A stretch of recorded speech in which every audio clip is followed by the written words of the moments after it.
Namaste to all of you on this very exclusive today. This is Professor A.G. Iyer, President of the Marconomy Foundation and also the Editor-in-Chief of Defense and Marine Biz and the Marconomy Journal. Today, the very important take that we are going to on this ENFRA show of mine is basically the Russia-Ukraine issue that's cropped up in the world. And as far as the world's definition is concerned, the West has been describing it as an invasion of Ukraine by Russia. But that's too simple to put it and only looking at it from the current dimension. But I would like to take you in this particular call throughout the portion of that history that we must understand. And that has to go back to the days of the Union of Soviet Socialist Republics. All of us know that Russian Federation, which is today, has a population of about 14 crores, and it's the largest country in terms of area, 17 million square kilometers, and its GDP is around $2 trillion US dollars. That's what Russia is all about, with just a 14 crore population, around 2 trillion GDP. And we know that India is a 2.9 trillion GDP with a 138 crores population. Now, you know why I gave that issue, to make you understand that Russia is not a poor country, it's a rich country, the Russian Federation today. And, US may be a $22 trillion GDP, China may be they claim 17, they may be 10 trillion, but China has 138 crores population, 140 crores population, and US is about 33 crores. So when you compare that whole thing, yes, US may be a better economy by any means, but the Russians are definitely comfortable with the 14 crore population and very vast, largest resource-driven country, 17 million square kilometers with oil, gas reserves and all the resources with them. And they are one of the leading gas reserves countries, feeding to the whole of Europe in the winter. Gazprom is their top company, and the number 2 company is Rosneft. And I will tell you why I am giving this figure. Later on, you'll understand why I'm talking about these issues when you connect that with India's equation. And India is the biggest India's biggest defense partner by all means is Russia. And then we are surrounded by a situation where we're dealing with the Chinese aggression on the other side. So this is a point of history, point of inflection, which must be, its roots lies not today in 2021, as most of the media has been reporting, but its roots are far beyond this. And they start from the Union of Soviet Socialist Republic. And President Putin came to power on 31st December 1999.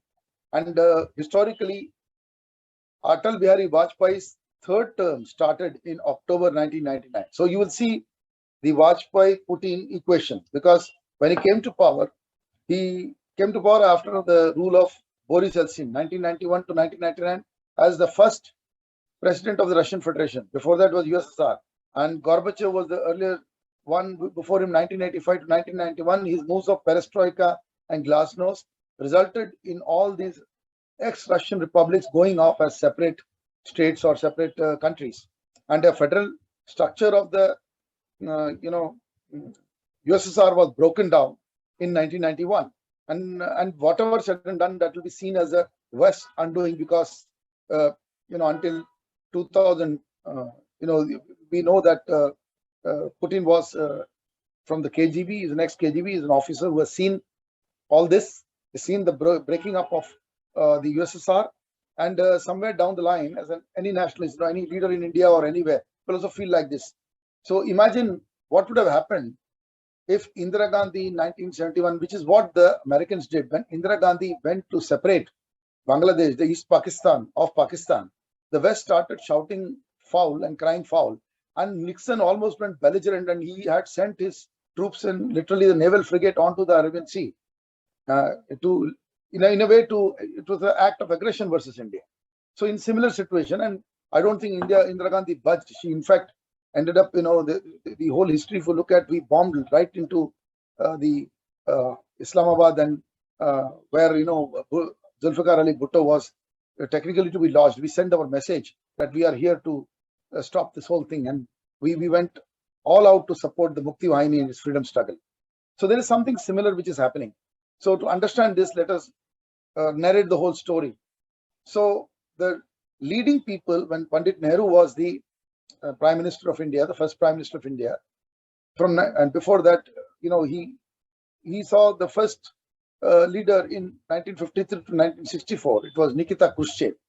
Khrushchev was the then Prime Minister up to 64, till the death of Pandit Jawaharlal Nehru. 64 was the death of Jawaharlal Nehru. Then 1964 onwards, another era began. Leonid Brezhnev became the Prime Minister, became the President of Russia, because, I repeat, Nikita Khrushchev was the President of USSR, then Russia, period 1950 through 1964, and he was followed by, after the death of Nehru and this, Indira Gandhi did not come to power immediately. It was Lal Bahadur Shastri ji who was in power. After the death of Pandit Nehru, he became the Prime Minister, and until 1966 in Tashkent, that period saw Leonid Brezhnev coming up, and most of the period up to 1982, where 82 we had the Asian Games in India. In that period, it was Leonid Brezhnev who was the President of Union of Soviet Socialist Republic. So these two were very long-serving presidents. Russia saw very long periods of presidentships. And then 85 to 91 was Mikhail Gorbachev, which was 84 was Indira Gandhi's death, and after that we have seen Mikhail Gorbachev, and that period was Rajiv Gandhi's period also, to some extent. So, and Rajiv Gandhi was the Prime Minister in that period. So we see an equation between India and Russia, because as I told you, beyond that, if you see the period when Putin came, it was Atal Bihari Vajpayee who was the Prime Minister. So the continuation of the Indo-Russia was there. And there was a very big role of a great gentleman who is considered to be the bedrock of Indo-Russia relationship, was Alexander Kadakin, Ambassador Alexander Kadakin, who is no more.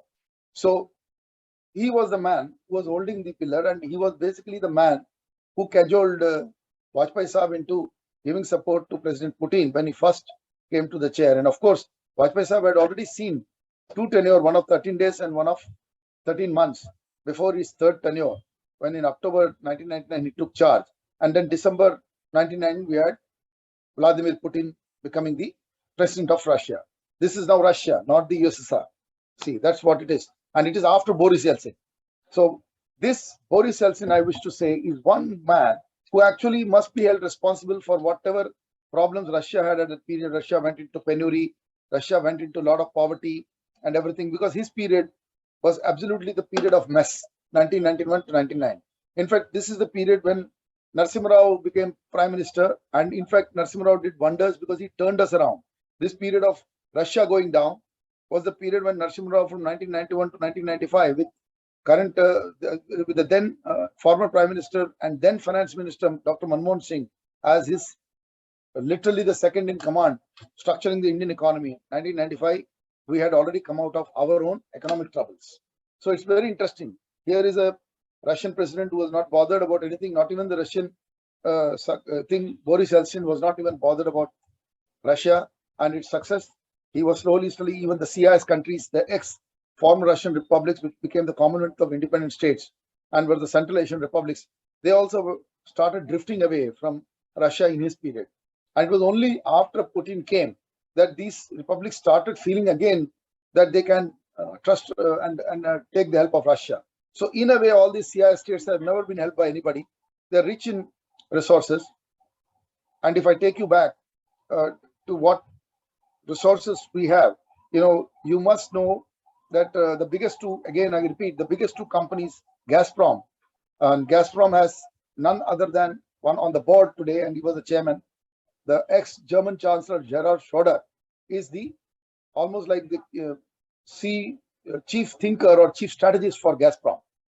So ex-German Chancellor is actually Putin's man on Gazprom, right? The same way Rosneft, leading company, it took over SR Oil and that Vadinar refinery is the second largest refinery in India after Reliance Refinery in Jamnagar.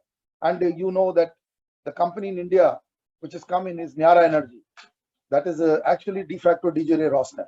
So we know already the Russian presence here in economic terms. Although the American presence is also there, but Russia is not far away from India's economic situation. And we have a trade which is upwards of $15 billion just from defense angle. In 3 years, we have done $15 billion worth of defense, and almost most of the military hardware we procure is 68 to 70% of that comes from Russia. Also, I was at the Goa shipyard. The two Krivac class 2 vessels which are being prepared over there are under the Russian know-how, and the 2 vessels will be prepared, fast-acting vessels in Yantar in Russia. BrahMos is a joint venture between India and Russia, BrahMos Aerospace, and that's also an Indo-Russian thing. So we have a lot of things at stake, a lot of economic defense stake as far as Russia is concerned, and also our relationship with erstwhile USSR to the Russian Federation across parties, whether it was a BJP-led NDA government or it was the UPA government led by the Congress. We have never lost our relationship, even in between when Gujral in the Democratic Front became Prime Minister and also Deve Gowda became Prime Minister.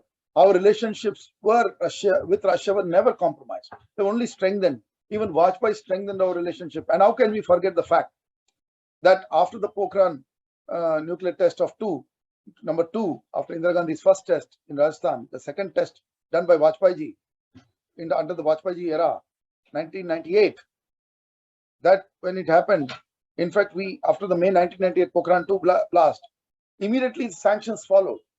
And it was expected, and that was Bill Clinton, the US president, and it was expected that we would actually fall in line, but India did not care and we continued our work. So what happened? The sanctions was relaxed after the Glenn Amendment thing. It was relaxed in October 1999 when Vajpayee Saab came again. So this has been the American, blow hot, blow cold with India. And I would like to immediately, before I go further, I would like to bring back the Ukraine equation with India in the past. Can we have that slide? That what has Ukraine done in all these years? They have never supported us in the Security Council. They have, even on the Kashmir issue, they have been speaking negative. So Ukraine's position on all these accounts have been very, very dicey. Right? Like the Ukraine before 2022, Ukraine condemns India's nuclear test, 1998. See, what I told you, they condemned our nuclear test. Then they voted against India at the United Nations Security Council. They sold Pakistan T-80 tanks worth 650 million. That's what Ukraine did.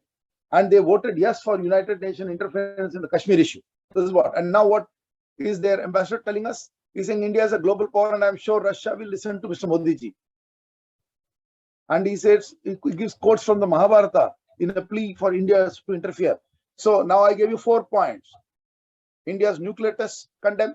United Nations Security Council, they don't support. They literally went and deal with Pakistan. That's what Ukraine did. And they sold tanks to them. And not only that, they ended up finally, they also ended up voting against it at the UN Security Council. And on the Kashmir issue, they have been wanting a UN referendum.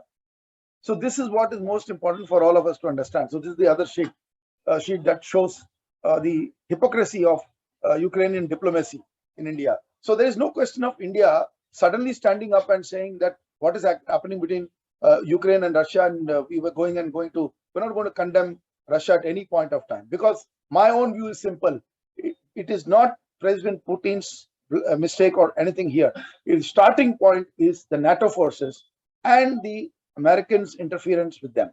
See, look at the Americans, what the Americans did with Trump. Trump was actually threatening Russia. Trump literally entered up into a war with Iran in between. That time, the West did not make a noise when he went and killed the Iranian military commander and also attacked Iran. That time nobody spoke. This was like that. And remember, during the erstwhile Iran-Iraq war, when between Saddam Hussein and that time Ayatollah Khomeini, which you talk about the Iran-Iraq war, we all know who sided with whom. Initially, it was US backing to Iran, and Russia was supporting Iraq. We must not forget that history. And remember, Iraq was giving oil to India, crude oil to India, on barter basis. This is the best way we could deal with, and then we could have kept our oil and gas prices very low. But what happened after that? Iraq was literally, they made a big noise on Iraq, and they said they had weapons of mass destruction, found nothing, and all this drama in Clinton and Bush continued. They kept quiet when the Taliban was hammering the Buddha statues in the period of 2003. The only Prime Minister Vajpayee from India opposed that whole issue. He was the only world leader who said this is, it is not the breaking down of the Bamia statue, but this is a historical blunder, and that the world is keeping quiet. So the only man who raised his voice on that was the Indian Prime Minister of that time. So we should not forget what Vajpayee did. He did not take any other track other than sticking to his friendship with Russia. And that's the reason we saw consolidation across the formation of the BrahMos joint venture, where when Kalam became president, the BrahMos Aerospace was born. And in fact, even before Kalam became president, that was founded. But the aerospace equation between India and Russia through BrahMos Aerospace was for building the BrahMos missile. And nobody else would have helped us the way the Russians did. And that joint venture has made us is the fastest traveling supersonic missile in the world. You all know it. So our relationship with Russia at every point has been constant. And it is India dealing with Russia. And on the other side, we are non-aligned. We are not siding with Russia as such, but we are a friend of Russia. As much as we could become a friend of the US if the US plays a proper game. But we have not seen US friendship anywhere. I will take you back to the formation of Pakistan. So that time it was President Truman in America. And Churchill, who had lost the election to Clement Attlee, was still forcing through our throat the division. And what happened is, literally, we know that Pakistan was formed as a vassal state near our neighborhood. So when this all happened, West was quiet. On the other side, all unnecessary blame is being passed on to Nehru, but it was the West which kept quiet when Chavan Lai was making mockery of the situation, promising one thing and stabbing Pandit Nehru and India on the back. And they gobbled up Tibet. Before that, they had gobbled Manchuria, and they gobbled Xinjiang province. And all that happened after World War II. And who was the ally of the Western forces in World War II against Japan? It was China on the Asia side. So we should not forget that China is basically a sort of an ally of the West. So what is Putin's problem here? They'll say it's easy for Russia. It seems like Putin and Russia are a friend of China. No, it can't be. I'll remind you, 1971, without Russian friendship, with us, the Americans were sending frigate to us, and they were trying to attack us so that we don't separate Bangladesh. And China kept quiet. They did not interfere at all. And that time when East Pakistan was sent off as Bangladesh, China just stayed away, thanks to Russia. We must thank Russia for that. And that was the period of the great Leonid Brezhnev. He was the man who was there at the helm when this happened in 71. Then we also annexed, or I would not say annexed, but we literally, the merger of Sikkim happened. Then also China was quiet. And it was Indira Gandhi, her boldness, when she did this. So West was criticizing us, and they were calling us imperial or whatever. They could call us many names when we did this. So if these positions of history is there, and Tibet was gobbled up by China, not only Tibet, but Manchuria and also this, and now they want to definitely gobble up Taiwan. So, and they have also already, with the help of Pakistan, they have already taken up through the CPC corridor. They are already inside the Gilgit-Baltistan. They had the Shaksgam Valley with them, and they have the Aksai Chin given as a gift by Pakistan after they illegally occupied it. So these are all happened in history. Let's not forget that the Americans watched all these things and they were funding them until recently, when Trump suddenly understood that he has to go the other way because he wanted to show that he was not supporting this Pakistan. That was a different issue, because all his predecessors, whether Republicans or Democrats, have been supporting the vassal state of Pakistan, born out of Truman's and Churchill's moronry. And Churchill, was a leader who was just like he was against Clement Attlee. Then he again came to power after Attlee, lost again in the second round after 1955. He again came 51 to 55 was Clement Attlee. So all the time we have seen Britain of that time was always in the name of democracy. They have been promoting other things. And what is this NATO? NATO is a Cold War era, body form, and it was formed to contain Russia. In fact, I would remind people that the bombs put on Hiroshima and Nagasaki on 2 days, the 6th of August 1945 and the 9th of August 1945, was put by under the leadership of the American President Truman, Harry S. Truman. If Roosevelt was alive, that would have not happened. Roosevelt died 6 months before the war in April 1945. So that was the undoing, because Truman did not know anything about the experiment with Oppenheimer making the bomb, and that atomic bomb was a deterrent not to be used, and especially for Russia. Instead, the bombs were used against Japan on 2 sleeping towns of Hiroshima and Nagasaki. Until now, no military commander, nobody in America apologizes for this human, literally terror act done by a country on another country. They could fight the conventional war. When they see that they could not win, they used the nuclear weapon. And they were the first one to use the nuclear weapon. Remember that. And result in the nuclear proliferation of the world. This entire nuclear Cold War and then nuclear assimilation between Russia and US was started by what America did to Japan. And remember, Russia was with the Allied forces. Let us also go back to that history, the Battle of Stalingrad. It is in the Battle of Stalingrad that the Nazis, led by Hitler, were defeated. In August 1942 to February 1943, the bloodiest war in the history. 2 million people dead, and that war was won under leadership of the President Stalin, who was also a long-serving leader, because he was in command when that whole thing happened. It was 1924 to 1953 that Joseph Stalin was the president of Union of Soviet Socialist Republic, and Stalin took over from Lenin. Lenin was 22 to 24, and Joseph Stalin actually was the powerful man who led his military and defeated in the Battle of Stalingrad Hitler's forces, and that resulted in the victory. That was the starting of the victory of the Allied forces over the Axis forces. So it was nothing. Japan was just a partner in that whole thing. But then everybody went and hammered Japan. That must not be forgotten by all of us. And then nobody has apologized. And remember, this very Japan, the erstwhile Japan, 1905, they're the only one who have defeated Russia in a war in 1905. That is also history, part of it. And today, it is the Chinese are being supported literally. In a way, everybody looks away. Only on the Taiwan we make noise because there are American interests over there. Otherwise, nobody. And then the South China Sea, when they do, there's the gas interests of the world. Yes, we must stop China at all costs. We must. But the Ukrainian position is not the position that what it is being showed to all of us. We must understand the Ukrainian history. And I want on the screen, it was 2014 that the Ukrainian revolution resulted in a new president taking over, and we would see that president's name on the screen for you right now. Maybe have the Ukrainian president name. Yeah, so this is Poroshenko, who was basically the president at the time, and after him we have the current one, who is a comedian who's come to power. He's also a similar name.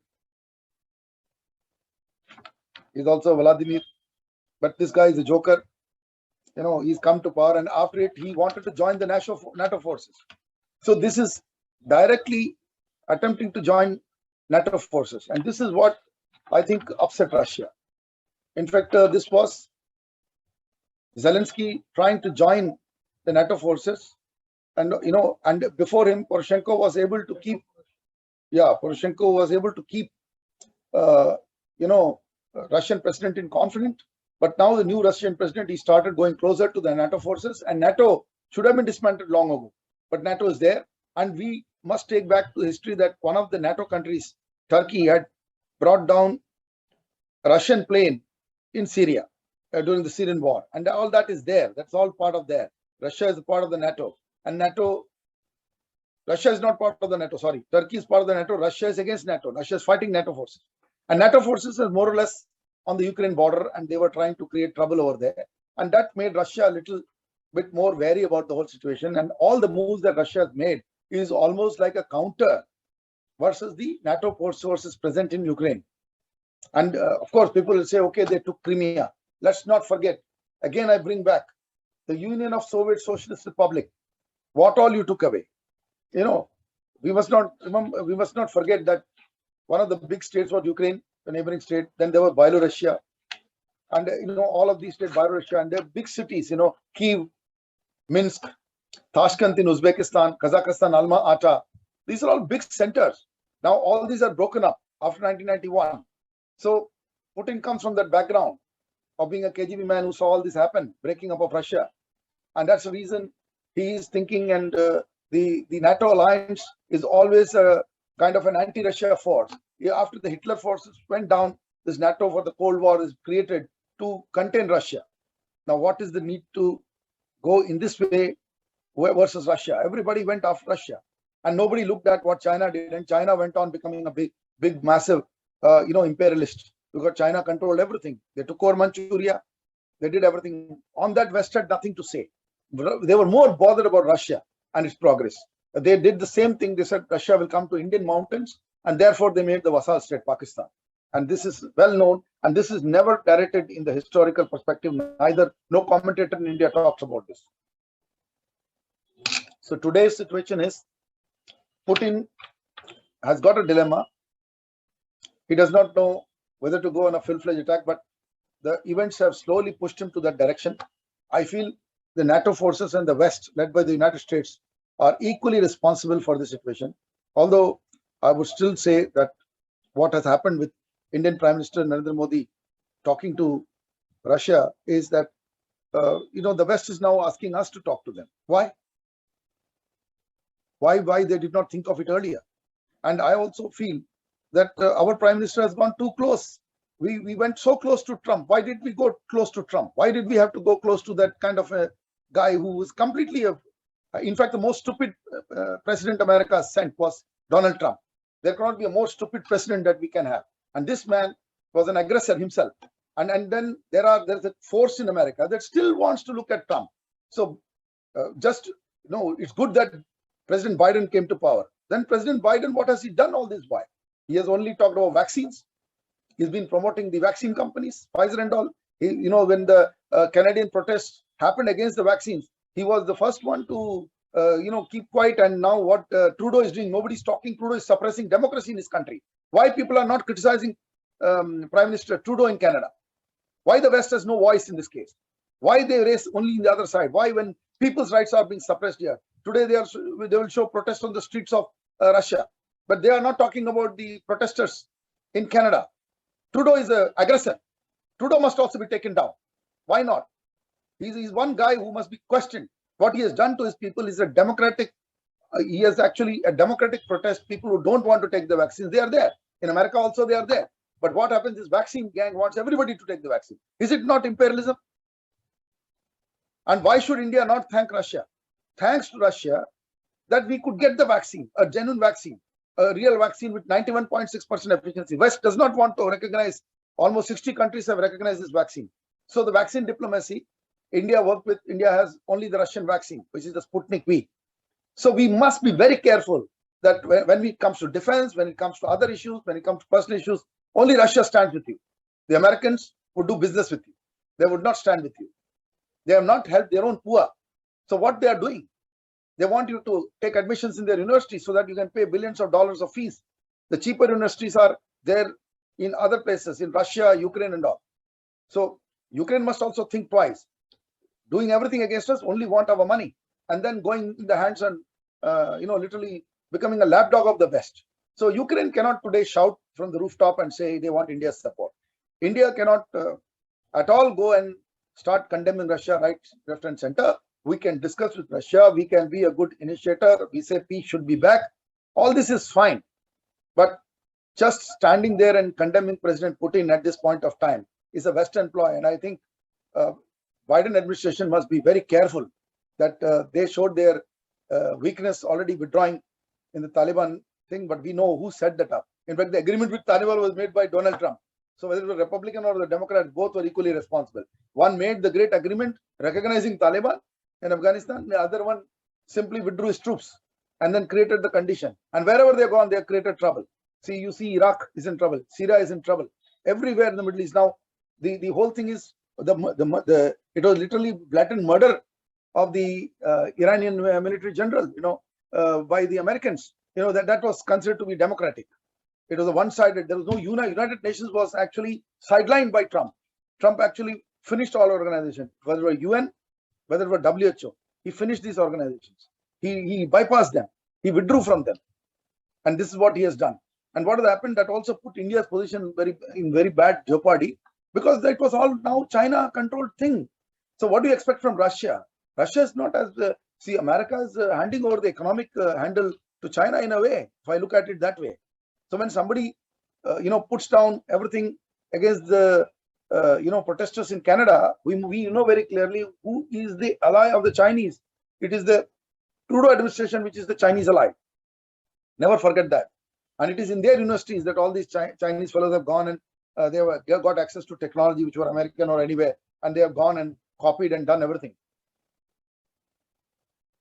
And the Chinese also copy technology of the Russians. Most of their planes are almost like IPR violation, copying the Russian designs and hybridizing them with the F-16 design that went to Pakistan. So do the Americans not know it? And whenever we buy something from Russia, the Americans wake up. No, we will bring sanctions. They keep putting up pressure on India against purchases for our own sake, where we need to defend ourselves on the borders versus China. So all this background constantly keeps giving message to us that there is no way that we can continue to only look one way of what the West wants. In this whole conflict between Ukraine and Russia, I think it's better that we revisit the idea of non-line movement. We stay non-line. We do our soft talk and our call to Putin and call for, let's say, negotiations. All that is fine. But I think the Ukrainian also must look at what they have done. See, Ukraine is a country that has been dilly-dallying, and everywhere they're going with the West, they are almost in alliance with NATO, and that is the danger. In fact, the starting point is that. And Russia, if some of the erstwhile Russian Federation tomorrow, Kazakhstan, Turkmenistan, they want to get back with Russia, I don't think the world has any role in it. Because if the world kept quiet when USSR broke, I think they have also no need to go hyper if the erstwhile states feel that was a mistake and we want to come and become a union again. What will happen if somebody wants to break the United States of America? Because this is United States of America. There is nothing called US as such. It is the states of America. So if one of the states don't want you, like Canada, I think Quebec can very well go away, because Quebec does not need rest of Canada. They are a hydro state. They are a renewable state. They have enough muscle. They are a French-speaking states. So why, if they want call for independence, what will Trudeau do? So same way, if some of the states in America want to go away, what will you do? Then that, it's in Hindi, they say, Mera khoon dusre ka pani. That means my blood is blood, the other's blood is water. Now, this attitude will not work. So when the Union of Soviet Socialist Republic was broken down, that was the day the blunder was done. A country was broken down. And this was completely schemed by the West and the NATO forces. That thing is a point of history. And any go back, so territory of Crimea, our Russian population was more, and we know what all has happened. I'm not narrating, everything is available on the web, and this is all being developed. Crimea is annexed, they're saying. So, okay, so right, so that way people will say Sikkim was annexed in our case. Sikkim joined us. Crimea joined. Crimea merged into Russia. That's the reality. Sikkim merged into India. That's the reality. So annexation is a way of Western commentary, and that comes into our mouth. They feed it into us. It's basically merger. Any state wants to merge. Suppose tomorrow Gilgit-Baltistan wants to, and this POK wants to merge with India. So Pakistan will cry hoax, definitely. But then that is our territory. It is forcibly taken over 1947. UN has no role in it.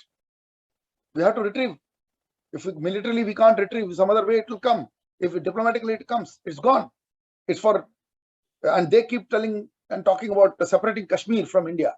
Kashmir will never go out of India. In fact, the Pakistan occupied Kashmir will come back to India. So Pakistan must be ready for this, or for kind of a joint agreement which Atalji gave ki by line of control ko you consider as a permanent border, and then we have administratively we open a trade, we use this as a positive advantage zone.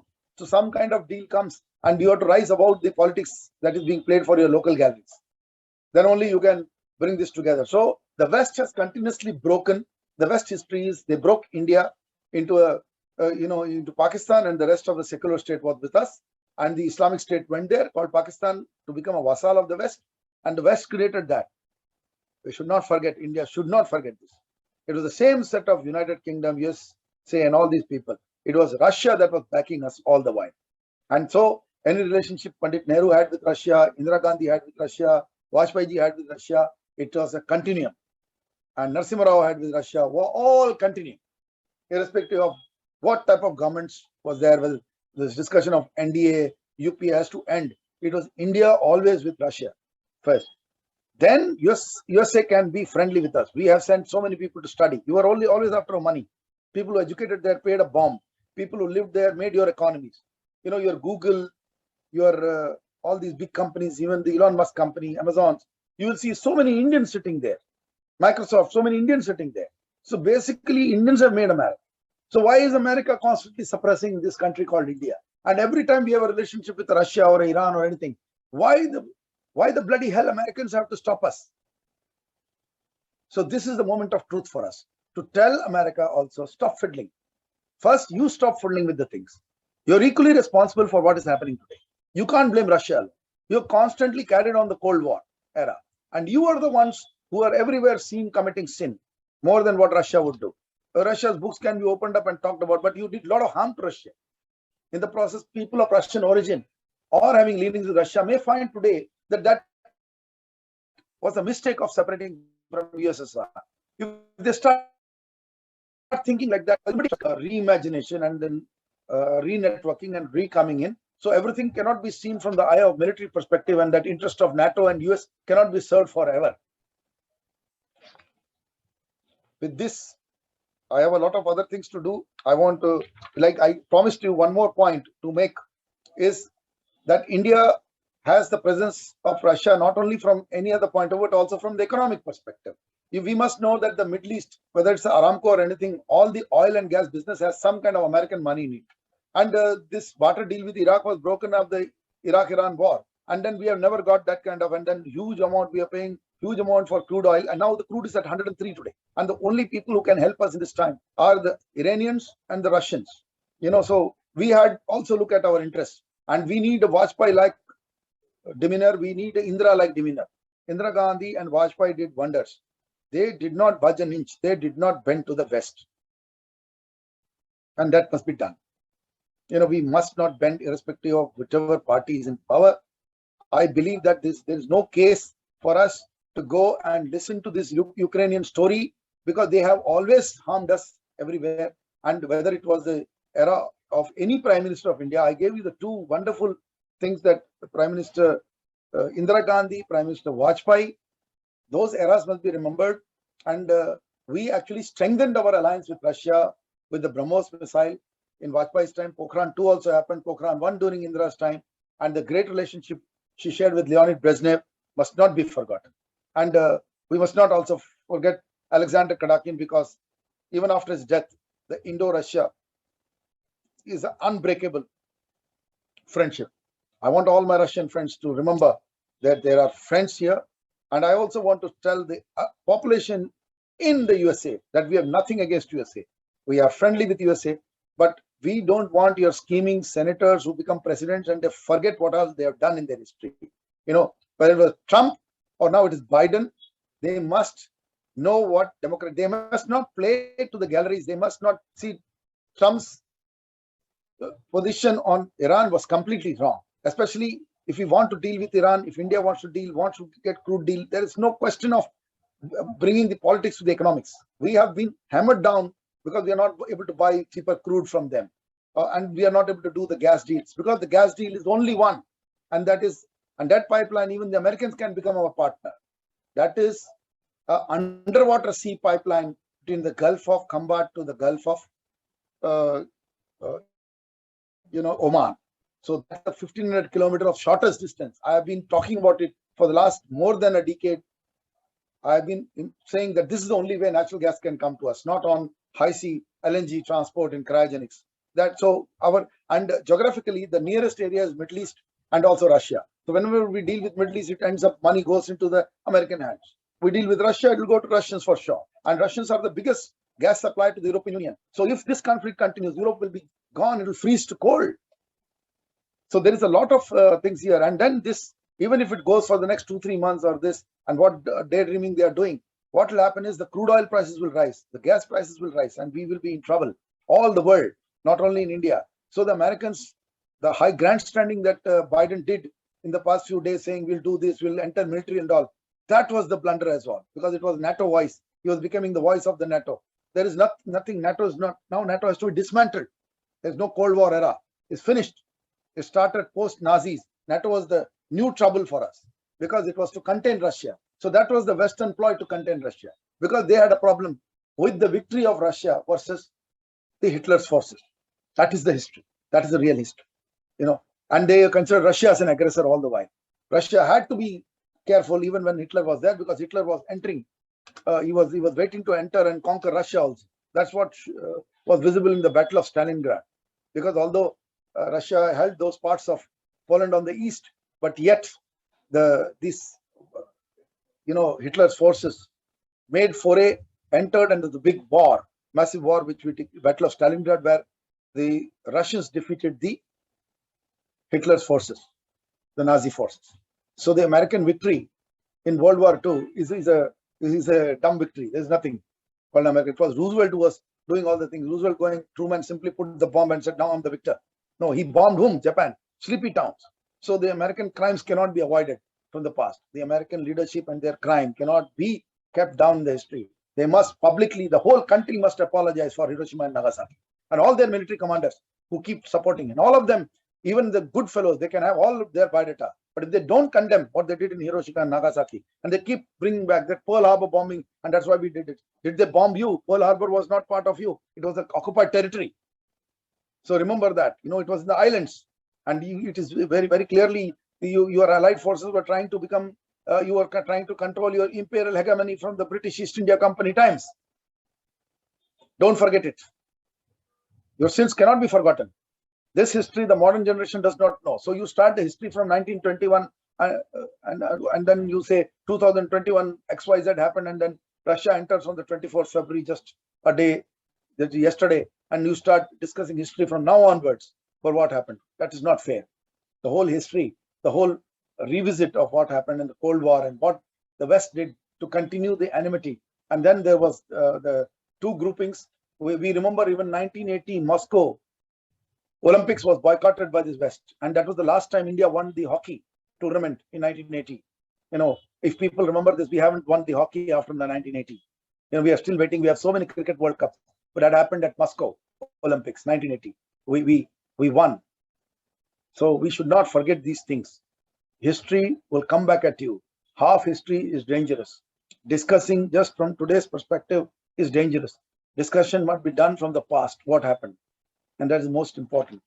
So I can continue along, but I feel I will close this video at this juncture, because I've given you a perspective where a one-sided narrative on what is happening right now between Russia and Ukraine is incorrect, and it cannot be taken forward in any fashion.